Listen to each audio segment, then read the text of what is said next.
I still remember the exact stretch of road where everything began to feel wrong. The way the air seemed heavier than usual, and the sky looked faded, as if the day itself wanted to end early. I had walked that route dozens of times before, always in the late afternoon, always with the same routine. It was the path I took home after work when I wanted to save the bus fare, a slow 2-hour walk through the edge of the old industrial area. Nothing about it had ever felt strange until that one evening, the evening I now replay in my head whenever I find myself alone for too long. The sun was just dipping behind the abandoned factories when I started. The road stretched long and almost perfectly straight, bordered by rusted fences, empty lots with scattered trash, and buildings whose windows had long been shattered by wind and time. Cars rarely used that route anymore, and most people avoided it altogether because there wasn't much to see except decay. I liked the silence, the steady sound of my steps, and the predictable rhythm that let my thoughts drift. That day, though, the silence felt different, more deliberate, like something was listening. I noticed the sensation only a few minutes in. It was subtle at first, just a prickling on the back of my neck, a feeling of being watched from somewhere behind me. I tried to ignore it and told myself it was just the gloom making me uneasy. But the feeling didn't fade. It sharpened, tightening across my shoulders until I finally looked back along the road. No one was there. Just the empty stretch of asphalt fading into the hazy distance and the long shadows cast by the factory walls. I returned to my path and tried to shake the tension, but the sensation followed me like a whisper brushing the edge of my awareness. It wasn't fear yet, just a sense of wrongness I couldn't explain. When I reached the first intersection, the one with the busted traffic light swaying in the wind, I heard it. The soft rhythm of footsteps behind me, perfectly spaced, not running, not dragging. Just steady, matching the pace of someone on a casual walk. I stopped. The footsteps stopped too. I waited. Nothing moved. The silence pressed against my ears. I took a slow breath and continued walking. After 10 steps, the footsteps began again. Not loud, not threatening, but undeniably there. I didn't look back this time. I simply increased my pace, wanting to reach the next part of the route where the road narrowed and curved. At least there, I told myself, I would be closer to a few houses and maybe a passing car. But with every block, the footsteps trailed behind me, never speeding up or slowing down, always keeping the same careful distance. My chest tightened with each minute that passed, and the air felt colder as dusk settled deeper. I tried to convince myself it was just someone else walking home, someone who happened to be taking the same path. But no one else chose this path, and no one walked with such measured precision. The curve of the road came into view, finally, and for a moment I felt relief. Once I rounded it, I planned to turn quickly and catch a glimpse of whoever was behind me. Just enough to confirm they were real, and not some trick of my imagination. I rehearsed it in my head, walked to the bend, turned sharply, look, and prepare myself. But when I reached the curve and turned, the road behind me was empty again. The sinking feeling in my stomach spread like cold water. The footsteps had been so clear, so close, and yet nothing was there. I stood still long enough that my breathing started to echo in my ears. I could feel my pulse rising, my palms damp, my thoughts scattering. I forced myself to keep going, because standing there felt worse than moving. The road narrowed ahead, passing between 2 long rows of storage buildings. Their metal walls reflected the last scraps of daylight, turning the whole area into a dim corridor. I hated this part the most even on normal days. The way sound bounced and distorted always made it hard to trust what I heard. That evening, the effect was stronger. Every sound stretched out, making my own footsteps seem unfamiliar. Halfway down the corridor, I noticed the echo of the footsteps again. This time they were closer, too close to ignore. They sounded only a few meters behind me, following with the same slow, deliberate pace as before. I could feel the pressure of someone's presence leaning toward me, just out of sight. It made it impossible to breathe normally. I didn't turn around. Something about the rhythm of those steps made me afraid of what I might see if I did. Instead, I picked up my pace again, almost to a fast walk, forcing myself not to panic. The footsteps adjusted instantly, matching me as if whoever followed me had been preparing for that exact moment. When the corridor finally opened back onto a wider stretch of the road, I felt an overwhelming urge to run. The open space made me feel exposed, but at least I could see my surroundings clearly. I moved faster, my bag hitting my side with each step, my breath becoming shallow. I listened desperately for the footsteps. Nothing. For a moment, it seemed like I had left whoever, or whatever, was following me behind in the narrowing alley. I slowed just a little, enough to steady myself. The sky had gone fully gray, and the first streetlight ahead flickered weakly, struggling to come alive. That was when I heard it. Not footsteps this time. Instead, it was the soft exhale of someone standing very close behind me, almost at my shoulder. A sound that didn't echo, didn't bounce, didn't shift with the wind. A sound unmistakably human, gentle but intentional. My whole body froze. I didn't turn. I couldn't. I started walking again, forcing my legs to move even though every instinct screamed at me to run. The exhale came again, closer, as if someone was leaning in, watching the way my shoulders tightened. I could feel the warmth of breath on my neck. My skin prickled violently. I didn't look. I didn't speak. I just kept walking until the houses finally came into view in the distance. Only then, when the familiar shapes of porches and streetlights appeared, the breathing stopped. I reached home without daring to turn even once. My hands shook so badly I fumbled with the keys. When I finally locked the door behind me, I pressed my back against it and listened. Nothing followed me inside. No footsteps on the walkway. No breath outside the windows. But here's the part one still can't shake. Every night since then, when I walk past any long corridor or silent street, I hear it again. That same slow, careful breath just behind my shoulder, waiting for me to turn and finally see who has been walking with me all this time. I still think about that night more often than I want to admit. The way the sky looked unnaturally dull even though it was only early evening, and how the air carried that strange metallic scent right before the storm rolled in. I had been driving for hours along the old highway that cuts through miles of farmland and empty fields, trying to reach home before midnight. The storm warnings kept flashing across the radio, but I pushed on, convincing myself I could beat the worst of it. I was already exhausted, my eyes burning from the constant focus on the road, when the rain finally hit with a force that felt almost personal.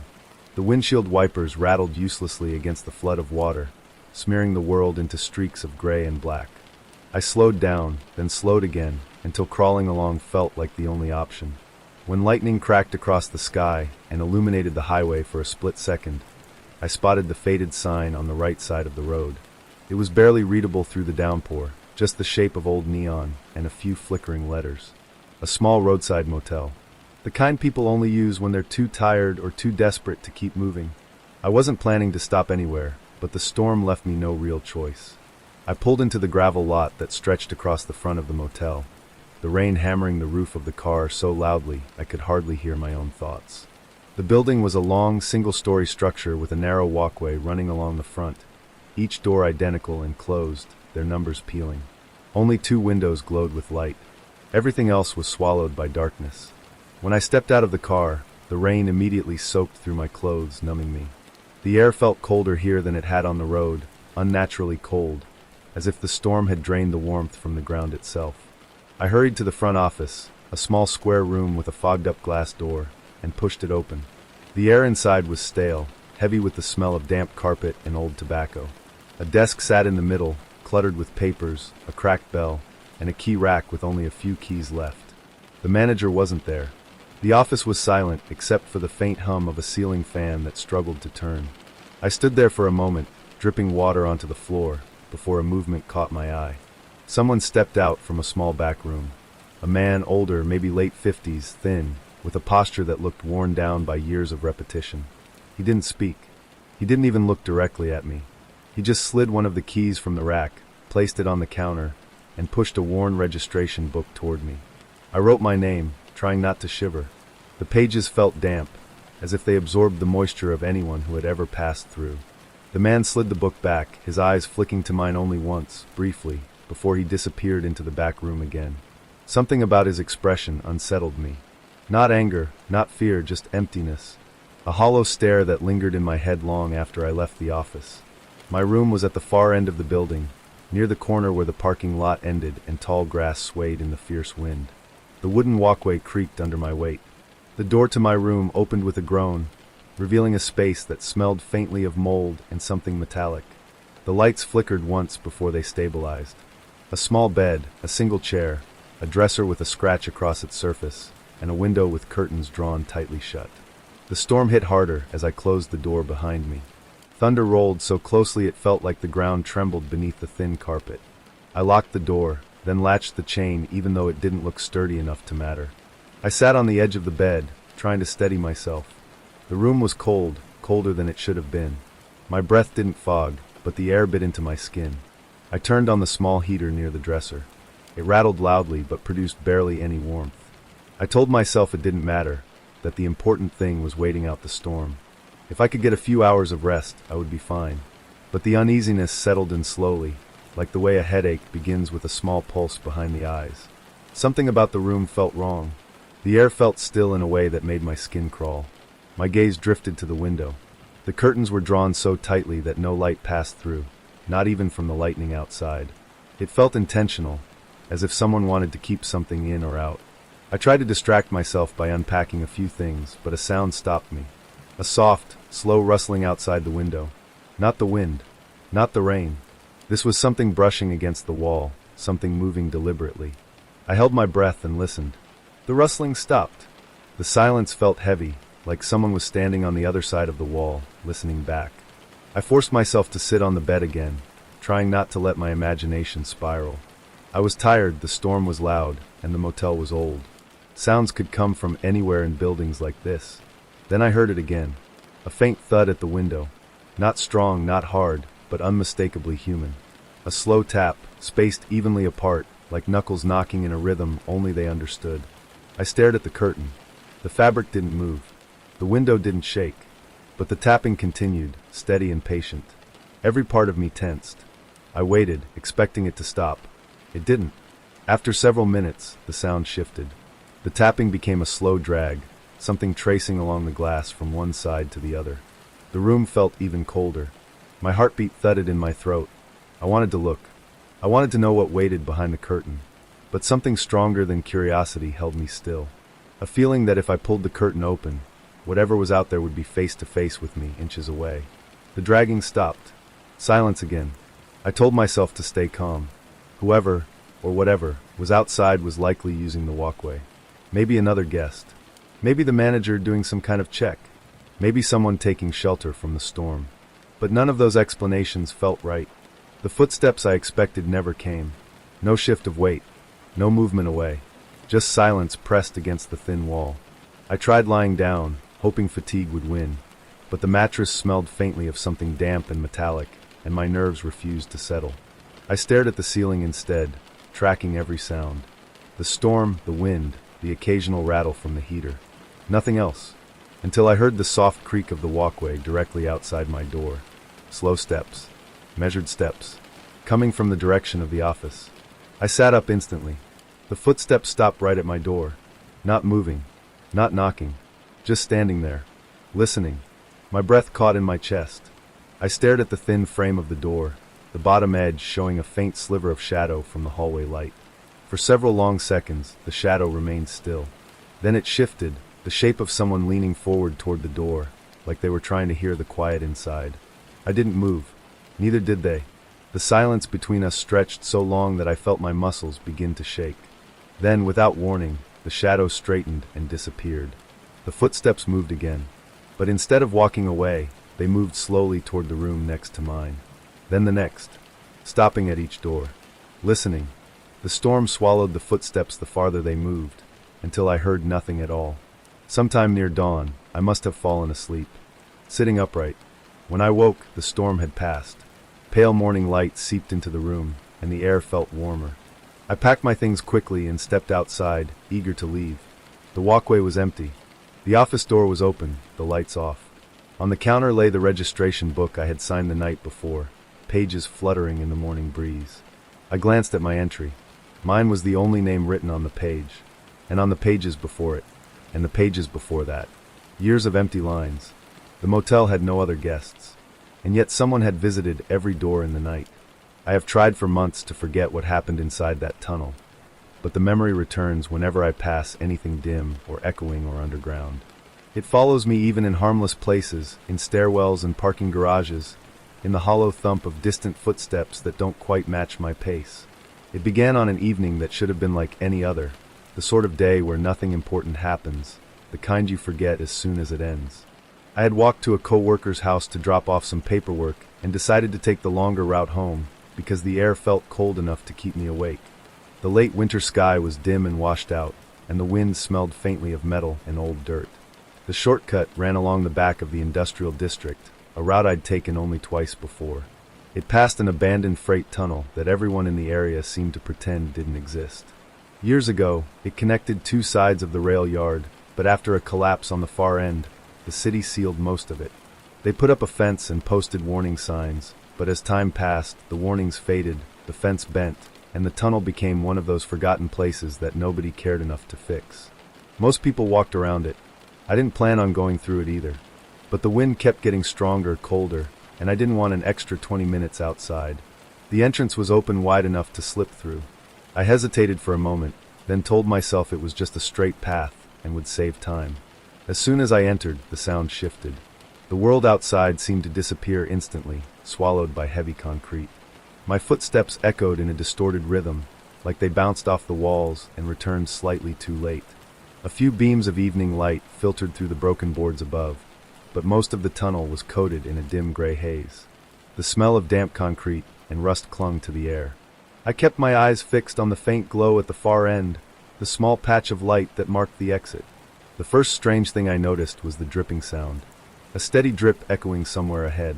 It wasn't unusual for old tunnels to leak, but the way the sound repeated felt wrong, like the drops were spaced too evenly, measured instead of natural. I walked faster, focusing on the exit, trying to ignore the way my footsteps seemed to merge with the sound. Then I heard a second set of steps. They were faint at first, soft enough that I nearly convinced myself they were echoes bouncing strangely along the walls. But echoes don't arrive late. They don't pause when you pause. They don't change pace independent of you. I stopped walking. The echoes of my own steps faded. The dripping continued.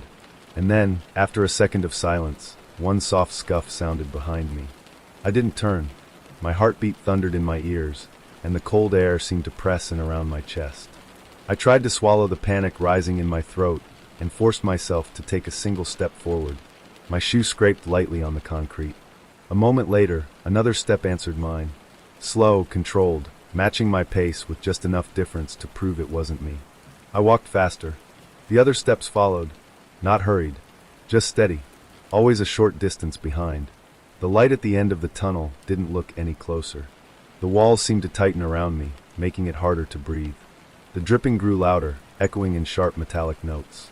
The air smelled worse the farther I went, like old machinery and something faintly sour.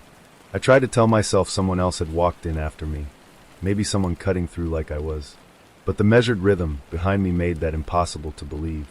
No human walks with such slow, deliberate precision unless they're choosing every single step. Unless they're listening carefully. Unless they're watching. Halfway through the tunnel, the ground dipped into a shallow pool of water. My foot splashed as I stepped into it, sending cold shocks through my shoe. I hurried across it, trying to keep my breathing quiet. A second later, the water behind me rippled. A soft splash, then a slow shift of weight. Someone entering the water. Someone who didn't hesitate. The back of my neck tightened painfully. I didn't run. The floor was too uneven, but I walked as fast as I could without tripping. The tunnel ceiling dipped lower, and the walls squeezed inward, forcing me toward the center. My shoulders brushed the concrete with each hurried step. I felt the vibration of the other footsteps through the floor, a thudding tread too calm for the panic rising inside me. The exit grew larger. Finally, a pale rectangle of light. I could see the metal fence that blocked most of the opening, leaving only a narrow gap at the bottom. I crouched to crawl through it, my palms sinking into damp dirt. My bag scraped against the fence. I moved quickly, my heart hammering so hard I could barely breathe. Behind me, the footsteps stopped. Not gradually, not slowing down. They stopped instantly, like whoever had been following me had reached the end of the tunnel and simply stood there. Silence pressed so hard against my ears that it almost ached. I didn't turn around. I refused to look, though every instinct screamed at me to see what had followed me so far. My shoulders shook. My breath came in short bursts. I shoved myself through the gap, scraping my knee on a piece of metal. The air outside hit me like a wave. Cold, sharp, real. I scrambled to my feet and moved several steps away before daring to look back. The tunnel's mouth was dark. Completely dark. I couldn't see anything inside, but I felt something in that darkness. Something still standing there. Something that had stopped because I had left its territory. As I stared, a faint sound drifted out. Not a word. Not a step. A slow inhale. A long exhale. as if someone stood just inside the shadows, steadying their breath after watching me crawl away. I backed farther from the entrance, unable to look away from the darkness. The wind brushed the tall weeds beside me, but everything else felt still. I waited for some sign of movement, some shift in the shadow, some confirmation of what had followed me. Nothing moved, but I knew I wasn't alone in that tunnel. Even now, months later, I feel that same breath behind me whenever I walk anywhere narrow or dim or echoing. And every time I pass the abandoned tracks, I swear the air at the tunnel entrance feels warmer than the wind around it, as if something inside is waiting for someone else to step through and make that long walk again. Something that never left. I still don't know why I went back to that forest. Maybe it was stupid curiosity. Maybe I wanted to prove nothing strange had actually happened the first time. But the truth is, the second time was worse. Because this time I wasn't alone. It started on a dull gray afternoon when my cousin Rohan asked me to join him on a short walk through forest wood. He'd heard me mention the place before, how the paths felt strange, how the forest seemed too quiet, but he laughed it off and said I exaggerated everything. I didn't want to go. Every part of me said no, but I also didn't want him wandering there alone. So I went. The forest looked normal at first. Dry leaves, thin trees, long shadows because the clouds were rolling in. But about 5 minutes in, I realized something odd. There were white chalk marks on some of the tree trunks. Perfect circles, one on every 7th tree. Rohan joked that maybe a kid who hated nature did it. But then a few minutes later, we noticed a man. He stood several meters off the path, facing a tree, completely still.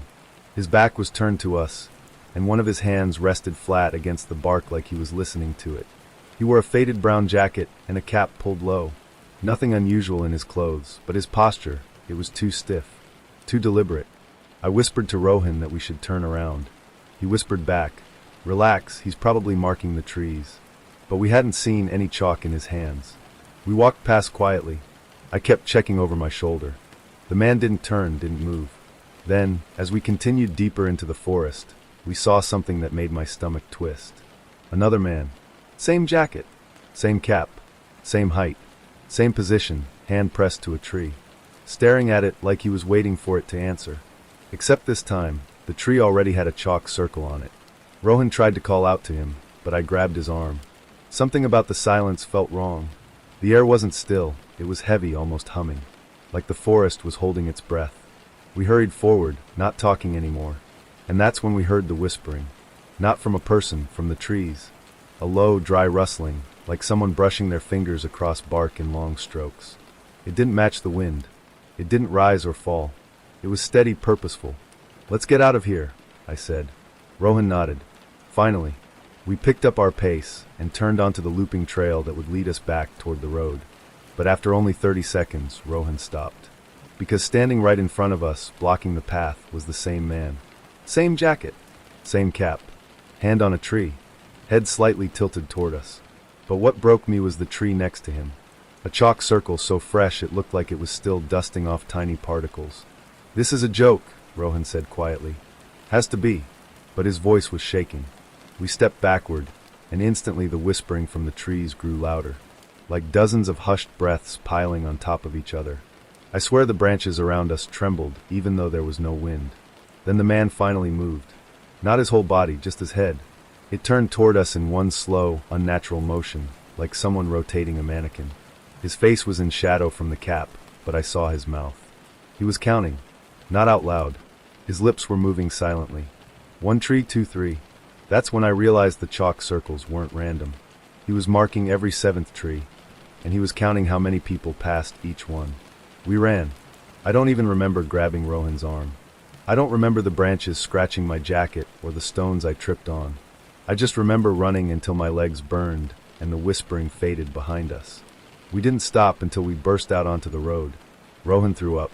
I sat on the gravel and tried to breathe. Neither of us spoke until we were halfway home. The worst part?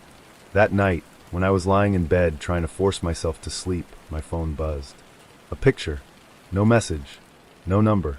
Just a picture. A tree trunk. Our forest. A fresh white chalk circle on it. And in the corner of the image, barely visible, the edge of a brown jacket. I swear I used to love the forest. Before everything started happening, before the whispers, the chalk symbols, the strange figures, I actually went there to clear my head. Forest wood was quiet, comforting, predictable. But the day I met the branch collector, something in me changed permanently. It's the only time I felt like something in the forest was watching me so closely that it already knew what I was going to do before I did it. It happened one foggy evening after school. I shouldn't even have been out. The light was already low, fading into that blue-gray that makes everything look flat and paper-thin. But I walked anyway. I thought I'd just stick to the outer trail. A few minutes in, I noticed something unusual. Sticks laid across the path. Not scattered. Not fallen from wind. Placed.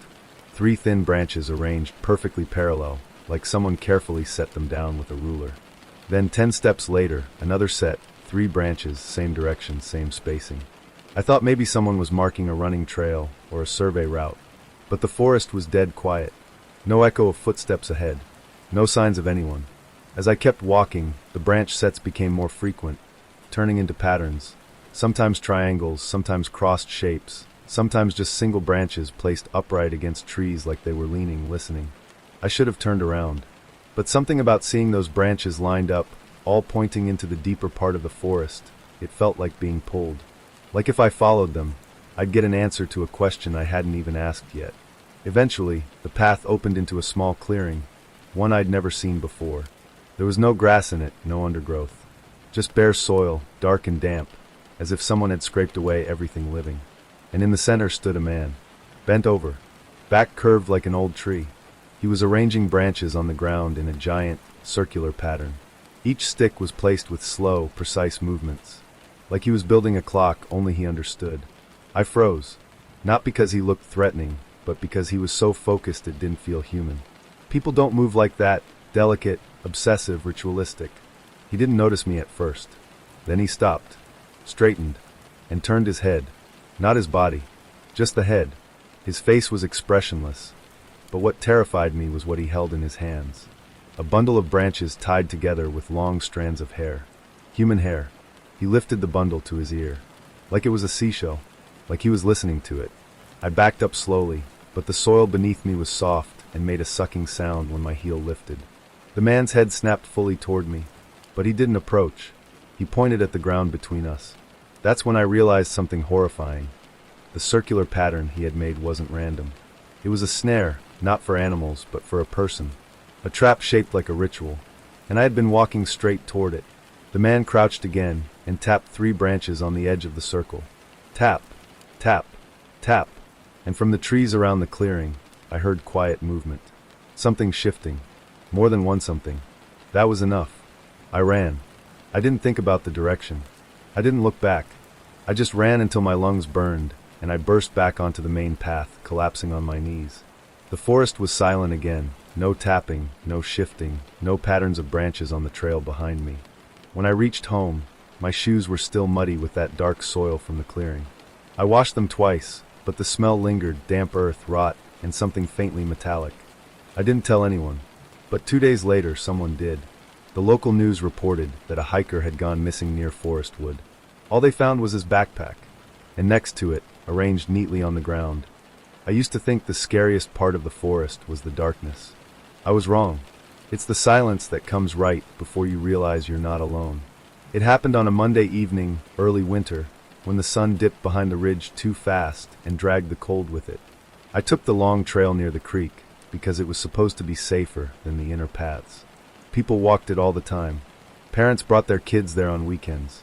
Nothing bad ever happened on that trail. At least, that's what I believed. About 15 minutes into the walk, I felt something off. Not a sound, not a sight, just a pressure like the air behind me shifted. I kept moving, pretending I didn't notice. The gravel crunched under my steps, steady and even. Then the pattern changed. I heard a second crunch. Not mine. It stopped when I stopped. Matched when I moved. Always a few meters behind me. I didn't turn around. My mind tried to convince me it was a deer, maybe a dog someone let off the leash. But deer don't walk in rhythm with people. And dogs don't stop the moment you stop. The trail narrowed ahead. The trees leaned over it like a tunnel. I didn't want to walk into that darkness with someone behind me. So I took a short side path toward the creek, pretending I meant to go that way all along. The footsteps behind me followed. That was when the calm part of my brain shut off. I crossed the little wooden bridge and stepped onto the other side of the creek, hoping the person would stay on the main path. I walked faster, breath fogging in front of me, heart thudding against my ribs like it wanted out. But the sound came again. Steps on wood. Someone crossing the bridge. That's when I finally looked. He stood at the other end of the bridge. Tall, hood up, hands in pockets. No movement, just watching me. I pretended not to see him and kept walking along the creek, forcing myself not to run. People follow others for all kinds of reasons, I told myself. Maybe he's going the same way. But the longer I walked, the more obvious it became that he wasn't following the trail. He was following me. I could hear it clearly now. His steps were heavier than mine, slower but deliberate. I didn't know what to do. Calling for help felt stupid. No one was around. The cold had emptied the woods. Running would only make it a chase, and I wasn't sure I could outrun him on uneven ground. So I tried something else. I took a sharp left into the thicket, through a narrow slope that most people avoided because it led to a dead end of rocks and brambles. If he followed me there, I'd know for sure. I moved quickly between the trees, branches scraping my arms, mud grabbing at my shoes. The path curved and dipped until the creek vanished behind a wall of pine trunks. I stopped and listened, holding my breath. At first, nothing. Then the sound of branches snapping in the same pattern I had just walked. He was coming down the same slope. I kept moving, forcing my way back toward the main trail, hoping to reach the open area near the parking lot. The slope leveled out, and through the trees I saw the pale light of the trail ahead. I pushed myself onto it, heart hammering so hard it blurred my vision. The trail was empty. Thank God. I speed-walked toward the exit, not daring to look back. The only thing on my mind was getting out of the forest and into somewhere public, somewhere with lights and voices and safety. When I finally reached the lot, I spotted an older couple near their car. Just seeing other people eased the pressure in my chest.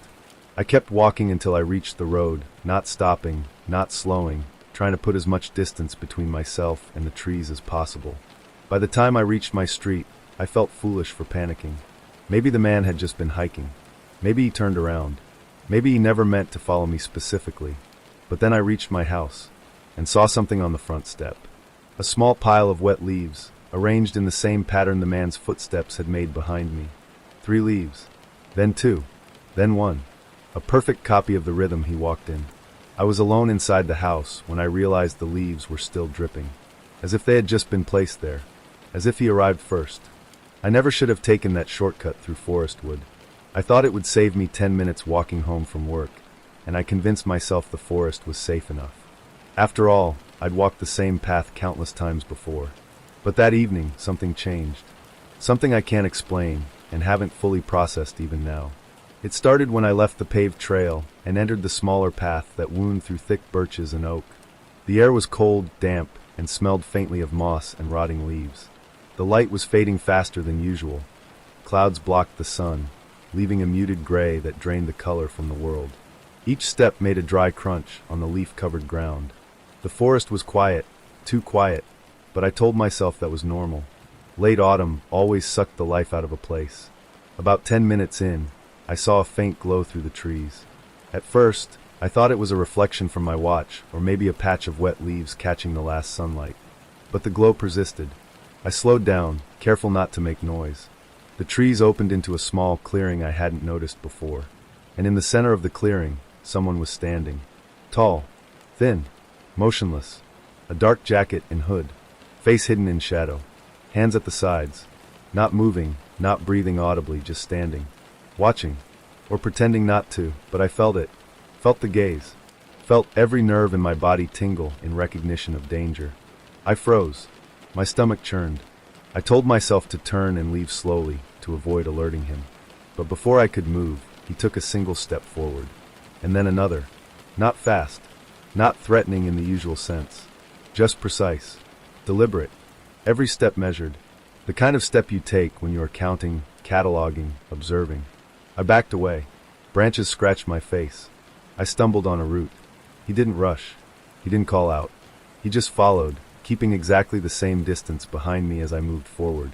His presence filled the air so completely I could almost feel it pressing against my back. Then I noticed the small objects scattered near his feet. Stones, sticks, leaves, arranged in tiny circles, lines, and patterns I didn't understand. They weren't random. They were deliberate. Every item measured. Every placement intentional. A system. a record, and I was part of it now. I tried to find a way out, any exit that would take me back to the main trail, but the forest seemed to close in around me. Branches tangled, roots tripped my steps, and shadows deepened unnaturally.